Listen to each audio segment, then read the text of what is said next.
Shalom semuanya. Yesaya 32 ayat 15 sampai dengan 17 berkata, sampai dicurahkan kepada kita roh dari atas, maka padang gurun akan menjadi kebun buah-buahan, dan kebun buah-buahan itu akan dianggap hutan. Di padang gurun selalu akan berlaku keadilan, dan di kebun buah-buahan akan tetap ada kebenaran. Di mana ada kebenaran, di situ akan tumbuh damai sejahtera. Dan akibat kebenaran ialah ketenangan dan ketentraman untuk selama-lamanya.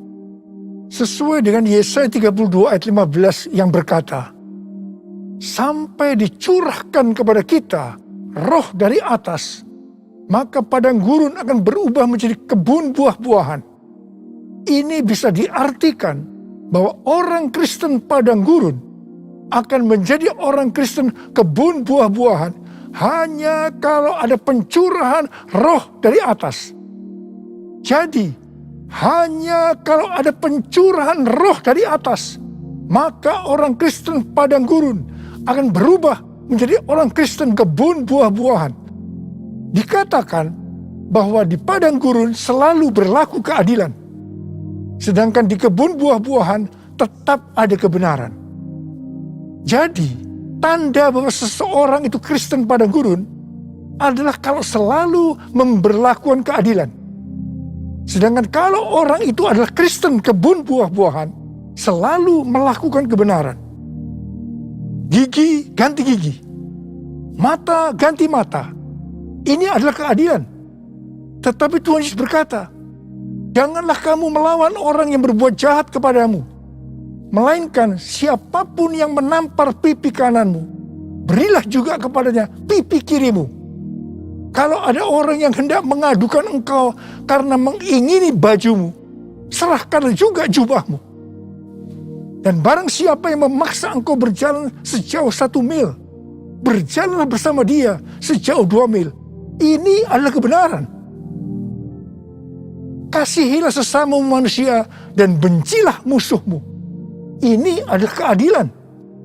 Tetapi Tuhan Yesus berkata, kasihilah musuhmu dan berdoalah bagi mereka yang menganiaya kamu. Ini adalah kebenaran. Kalau kita melakukan kebenaran, maka kita akan mengalami damai sejahtera, ketenangan, dan ketentraman untuk selama-lamanya. Bukankah ini yang kita cari selagi masih ada di dalam dunia ini? Karena itu kita harus selalu berdoa.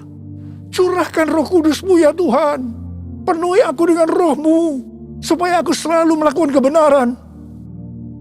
Seperti yang dikatakan dalam Yohanes 4 ayat 23 dan 24. Bahwa Allah itu Roh. Dan barang siapa menyembah Dia, harus menyembahnya dalam roh dan kebenaran. Karena itu, Bapa menghendaki, Bapa mencari penyembah-penyembah benar, yaitu mereka yang menyembah Bapa dalam roh dan kebenaran. Ingat, jangan sampai kita menyembah Bapa dalam roh dan keadilan. Bukan rahasia lagi bahwa ada orang-orang yang berbahasa roh, tetapi mereka adalah Kristen padang gurun yang selalu memberlakukan keadilan. Hatinya kotor oleh kemarahan, oleh sakit hati, oleh kepahitan. Ini bukan penyembah-penyembah benar. Ini bukan penyembah-penyembah yang dikehendaki oleh Bapa. Ini bukan penyembah-penyembah yang dicari oleh Bapa.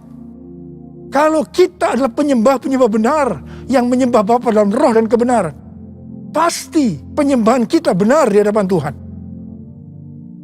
Sesuai dengan 2 Timotius 2 ayat 3 sampai dengan 7. Maka kita sebagai orang percaya, yaitu penyembah-penyembah benar, juga diajak ikut menderita bersama Kristus. Sebagai seorang penyembah benar, yang pertama, kita diibaratkan sebagai seorang prajurit yang baik dari Tuhan Yesus Kristus. Seorang prajurit yang sedang berjuang tidak memusingkan dirinya dengan soal-soal penghidupannya. Supaya dengan demikian, ia berkenan kepada komandannya. Di sini, sebagai penyembah benar, kita diajarkan bahwa prioritas utama kita adalah hidup berkenan di hadapan Tuhan. Hidup untuk menyenangkan hatinya Tuhan. Memikirkan soal-soal penghidupan adalah nomor berikutnya. Hal yang kedua, kita sebagai penyembah benar diibaratkan sebagai seorang olahragawan. Seorang olahragawan hanya dapat memperoleh mahkota sebagai juara apabila bertanding menurut peraturan-peraturan olahraga. Sebagai penyembah benar, kita tidak sekedar hanya masuk surga, tetapi masuk surga dengan mendapatkan mahkota. Katakan amin. Untuk itu, kita harus hidup berdisiplin sesuai dengan kebenaran firman Tuhan dan rela mengorbankan hal-hal yang menghalangi kita untuk mendapatkan mahkota, termasuk mungkin hobi-hobi kita. Yang ketiga, sebagai penyembah benar diibaratkan sebagai petani yang harus siap bekerja keras dalam pengharapan akan tuaian, meskipun dalam waktu yang relatif lama. Dalam Titus 3 ayat 8 dikatakan, kita harus berusaha sungguh-sungguh melakukan pekerjaan yang baik. Artinya kita harus bekerja keras. Kita juga harus berusaha sungguh-sungguh supaya kita kedapatan tidak bercacat celah pada waktu kedatangannya. Untuk kita bisa mengerti akan semua hal ini, maka kita harus mengingat perkataan Rasul Paulus dalam 2 Timotius 2 ayat 7, yaitu Tuhan akan memberi kepadamu pengertian dalam segala sesuatu. Saya juga berdoa agar kita semua mengerti makna ajakan untuk ikut menderita bersama Kristus. Sebagai penyembah-penyembah benar, kita juga harus mengikuti tiang awan dan tiang api. Kalau mereka bergerak, kita juga harus bergerak. Kalau mereka diam, kita juga harus diam. Pada waktu zaman Musa, tiang awan dan tiang api bisa dengan waktu yang lama berada di satu tempat. Tetapi ada kalanya hanya beberapa jam saja. Mungkin mereka kadang-kadang tidak bisa mengerti. Tapi satu hal yang mereka lakukan, mereka taat untuk mengikuti gerakan tiang awan dan tiang api. Hal yang seperti ini yang juga kita harus lakukan sekarang dengan mengikuti tuntunan Roh Kudus. Bapa di surga, ku puji nama-Mu.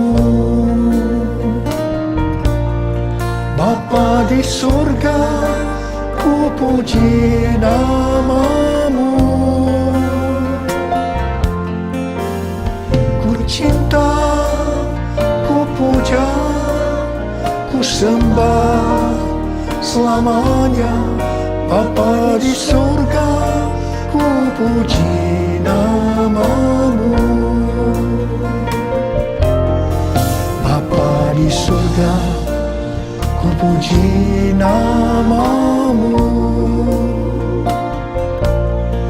Bapa di surga, ku puji nama-Mu. Ku cinta, ku puja, ku sembah selamanya. Bapa di surga, ku puji nama-Mu.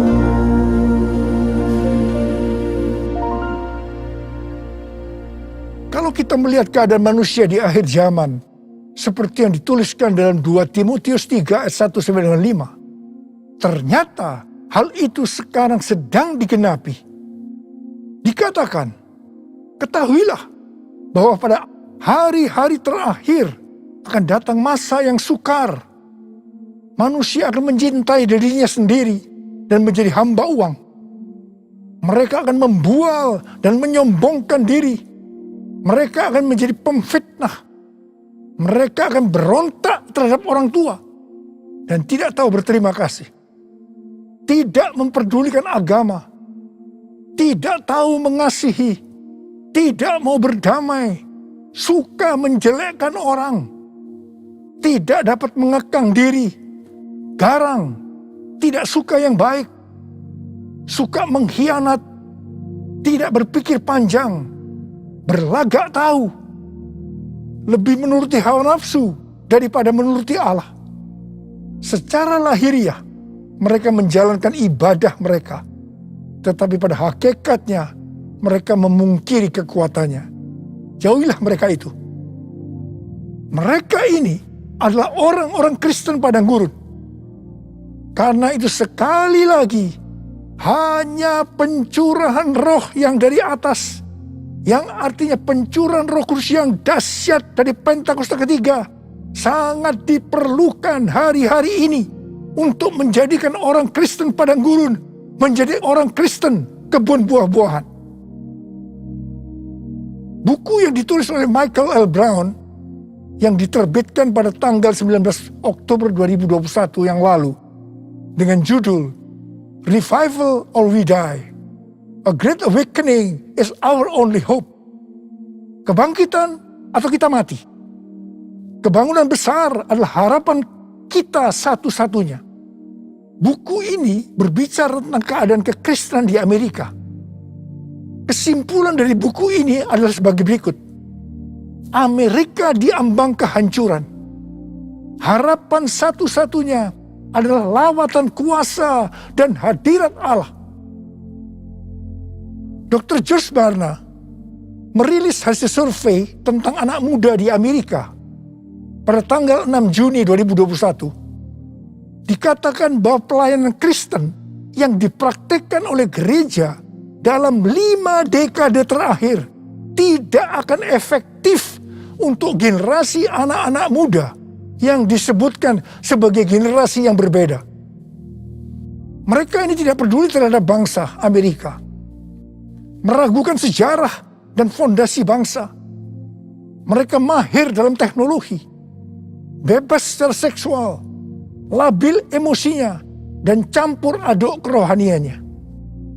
Melihat semua ini, sekali lagi saya katakan, perlu adanya pencurahan roh dari atas, yaitu pencurahan yang dahsyat dari Roh Kudus di era Pentakosta ketiga ini.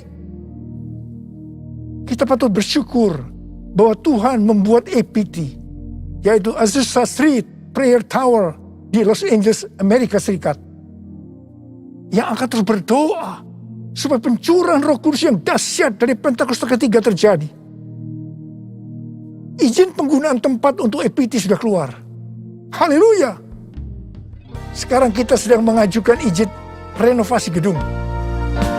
Ku mau selalu bersyukur, selalu bersyukur. Kau Tuhan yang setia, yang selalu menopang. Ku mau selalu bersyukur, selalu bersyukur.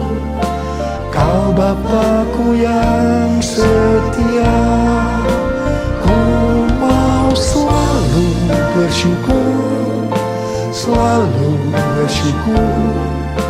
Kau Tuhan yang setia, yang selalu menopang. Ku mau selalu bersyukur, selalu bersyukur. Kau Bapa-Ku yang setia.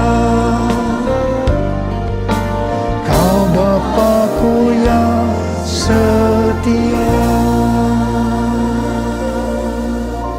Pada waktu murid-murid Tuhan Yesus menantikan pencurahan Roh Kudus di kamar loteng Yerusalem, di mana disebutkan sebagai Pentakosta yang pertama, dikatakan dalam Kisah Para Rasul 1 ayat 14 bagian A, bahwa mereka semua bertekun dengan sehati dalam doa bersama-sama.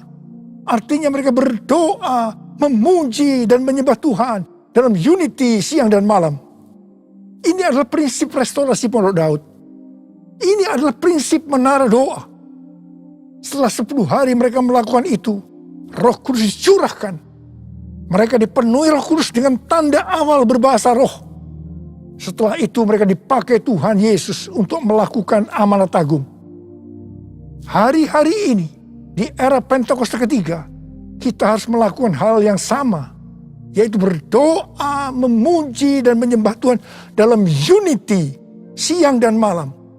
supaya pencurahan Roh Kudus yang dahsyat dari Pentakosta ketiga terjadi. Sehingga amanat agung selesai. Dan setelah itu Tuhan Yesus datang kembali. Saya mempunyai kesaksian bagaimana dengan melalui Unity terjadi gerakan doa yang mengakibatkan kebangunan rohani yang dahsyat. Pada tahun 2002, Ibu Bridget, seorang pendoa syafaat di tempat kita, mendapatkan suatu penglihatan. Dia melihat saya memakai jas di sebuah stasiun kereta api. Kemudian ada suara, "Change destination, change destination." Waktu penglihatan itu disampaikan kepada saya mendapatkan pengertian bahwa akan terjadi perubahan dalam pelayanan saya. Ketika saya sedang bertanya-tanya kepada Tuhan tentang hal ini, tiba-tiba saya merasakan bahwa kemuliaan Tuhan yang membuat kita menjadi satu sesuai dengan Yohanes 17 turun ke atas saya. Apa yang saya alami? Terjadinya tekanan-tekanan dalam hidup saya sampai saya tidak tahan dan bertanya kepada Tuhan, "Ampuni saya Tuhan, kalau saya bersalah pada Tuhan, apa yang harus saya lakukan Tuhan? Ampuni saya." Tuhan menjawab, "Niko, selama ini kamu sombong, kamu arogan. Sekarang kamu harus melakukan dua hal. Yang pertama, turunkan nama gerejamu yang kau bangga-banggakan. Yang kedua, kamu harus meminta maaf kepada gereja-gereja lain. Mungkin selama ini dengan secara tidak sadar, karena pelayanan saya yang begitu sukses, membuat saya sombong dan membuat sakit hati gereja-gereja lain. Dengan tidak berpura-pura, artinya dengan tulus hati, saya melakukan apa yang Tuhan suruh. Di tengah-tengah saya melakukan itu, tiba-tiba roh rekonsiliasi turun. Ini terjadi antara saya dengan gereja-gereja lain, dan juga di antara gereja-gereja itu. Setelah terjadi rekonsiliasi, maka roh doa turun melanda Indonesia. Saya ingat bagaimana para pemimpin gereja sering berkumpul untuk berdoa bersama-sama. Rumah-rumah doa yang tadinya hanya berada di beberapa kota saja, tiba-tiba menjadi ratusan kota. Tahun 2003 diadakan NPC, yaitu National Prayer Conference di Gelora Bung Karno. Yang mana ini belum pernah terjadi di Indonesia. Pada waktu terjadi gerakan doa itu, tiba-tiba saya sakit alergi. Saya tidak bisa makan makanan yang enak, sebab banyak bumbu-bumbu makanan yang tidak bisa saya makan. Tiba-tiba Tuhan itu berkata kepada saya, "Kamu sedang puasa Daniel." Oh, jadi rupanya puasa Daniel itu artinya makan makanan yang tidak sedap atau tidak enak. Setelah Daniel berpuasa 21 hari, malaikat Tuhan datang kepadanya untuk memberitahukan apa yang akan terjadi pada bangsa Israel. Saya merasakan bahwa Tuhan juga akan berbicara kepada saya tentang Indonesia. Pada suatu hari ketika saya sedang menonton visi di transformasi, tiba-tiba saya menangis. Dan tiba-tiba Tuhan berkata kepada saya, Indonesia akan mengalami transformasi. Setelah kejadian itu, saya mulai sering memperkatakan bahwa Indonesia akan mengalami transformasi. Ternyata yang mendapatkan bahwa Indonesia akan mengalami transformasi bukan saya saja, tetapi hamba-hamba Tuhan yang lain juga mendapatkan hal yang sama. Di tengah-tengah doa untuk terjadinya transformasi, tiba-tiba pada tahun 2004, kita dikejutkan oleh bencana tsunami yang melanda Aceh, di mana lebih dari 200.000 orang yang meninggal. Tidak hanya itu, tetapi di beberapa tempat terjadi bencana alam seperti gempa bumi yang hebat. Selain itu, orang-orang miskin juga bertambah banyak. Saya berkata kepada Tuhan, "Tuhan, katanya Indonesia mengalami transformasi, tetapi mengapa terjadi hal-hal yang seperti ini?" Tuhan tidak menjawab. Tetapi yang pasti, banyak orang yang bertobat. Ini adalah suatu kebangunan rohani.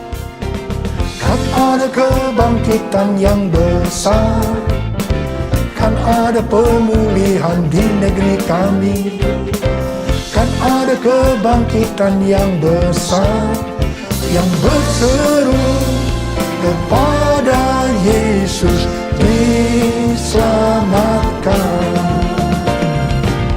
Kan ada kebangkitan yang besar, kan ada pemulihan di negeri kami, kan ada kebangkitan yang besar, yang berseru kepada Yesus diselamatkan.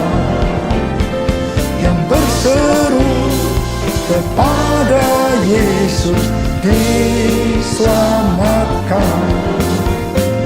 Yang berseru kepada Yesus diselamatkan.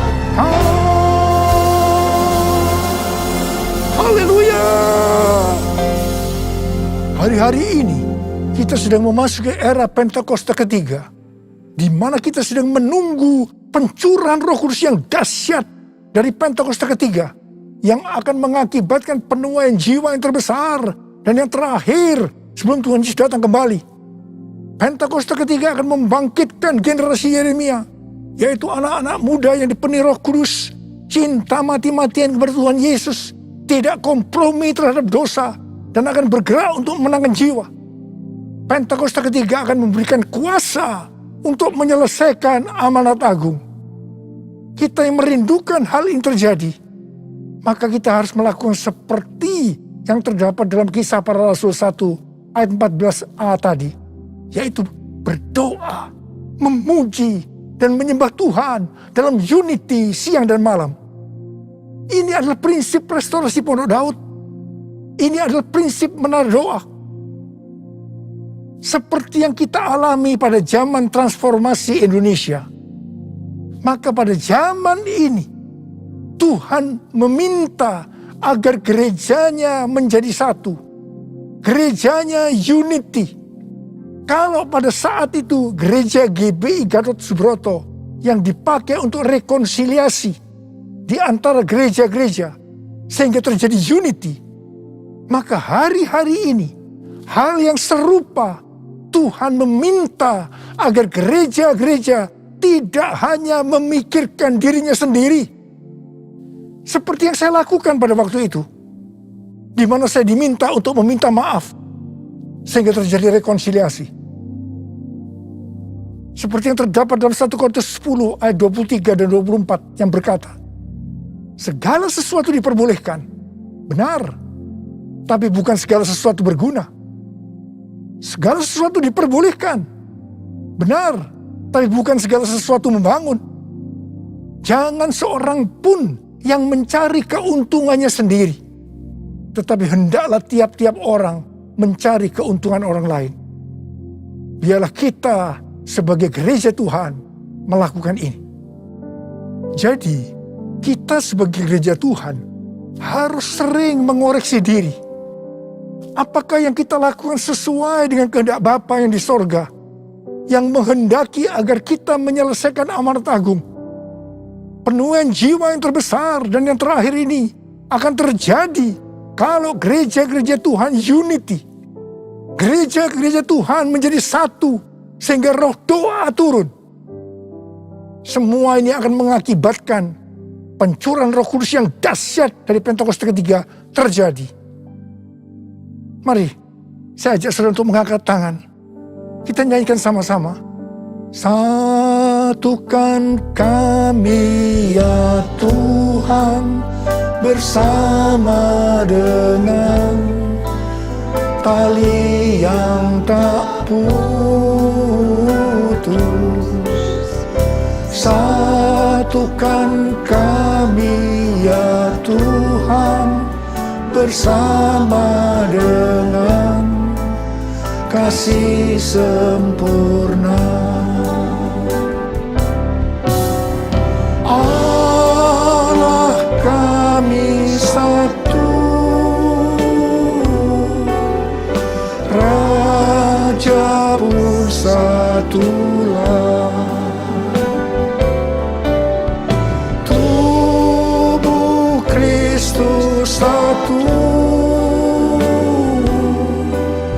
sebab itu ku nyanyi.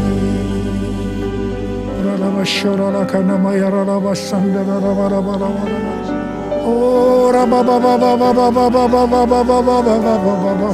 Tuhan, ya Tuhan, aku berdoa saat ini ya Tuhan, jadikan gerejamu Tuhan menjadi satu, unity ya Tuhan.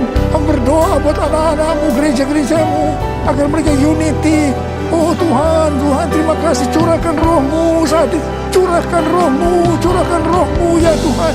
Curahkan rohmu. Orang-orang membuat hati kami menjadi lembut ya Tuhan.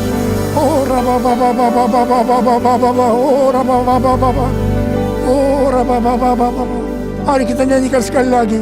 Satukan kami ya Tuhan, bersama dengan tali yang tak putus. Satukan kami ya Tuhan, bersama dengan kasih sempurna. Allah kami satu, Raja pun satulah.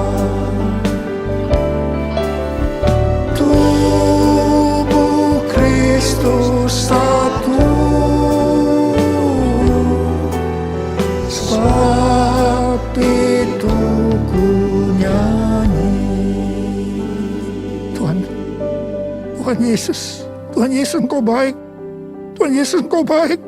Terima kasih buat pesan-pesan-Mu kepada kami semua. Terima kasih ya Tuhan. Terima kasih. Dalam nama Yesus berdoa. Terima kasih. Amin. Saudara-saudara, kita akan masuk ke dalam perjamuan kudus. Kita akan mengingat ayat ini. Sebab setiap kali kamu makan roti ini dan minum cawan ini, kamu memberitakan kematian Tuhan sampai Ia datang. Perjamuan kudus adalah perjamuan Tuhan Yesus sendiri. Setiap kali kita masuk dalam perjamuan kudus, Tuhan Yesus selalu berkata, biarlah ini menjadi peringatan akan aku. Karena itu mari arahkan hati kita kepada kebaikan Tuhan. Untuk mengingat kebaikan Tuhan. Supaya kita lebih mengasihi Tuhan Yesus. Supaya kita lebih mengasihi satu dengan yang lain. Mari tundukkan kepala. Bapa, siapakah kami sebelum kami mengenal Engkau? Kami semua orang berdosa. Upah dosa adalah maut, mati. Tapi Engkau yang tidak berdosa telah dijadikan dosa oleh karena kami semua. Engkau harus turun dari sorga mulia, menjelma menjadi manusia. Mati ganti kami dengan penderitaan yang luar biasa. Sungguh kalau kami pikirkan betapa baiknya Engkau ya Aba. Engkau jadikan kami sebagai anak-anak-Mu. Engkau berkati, Engkau tuntun, Engkau mendidik kami.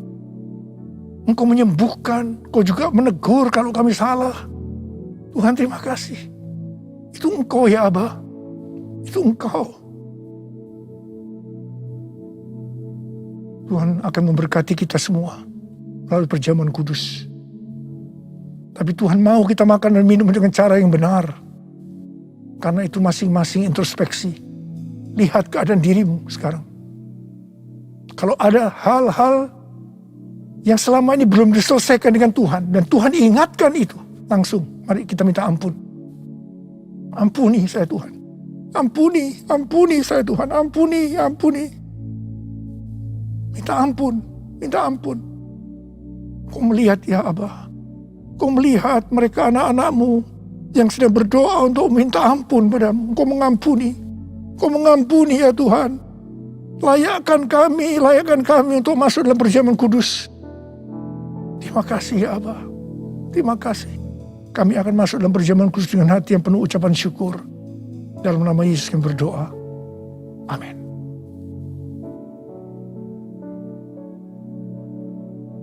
Mari. Angkat roti di tangan kanan saudara tinggi-tinggi. Sebab apa yang telah kuteruskan kepadamu telah aku terima dari Tuhan. Yaitu bahwa Tuhan Yesus pada malam waktu ia diserahkan mengambil roti. Dan sesudah itu ia mengucap syukur atasnya. Dia memecah-mecahkannya dan berkata, inilah tubuhku yang diserahkan bagi kamu. Perbuatlah ini menjadi peringatan akan aku. Saudara dikasih Tuhan, bukankah roti yang kita pecah-pecahkan ini adalah persekutuan kita dengan tubuh Kristus? Mari kita makan dalam nama Yesus.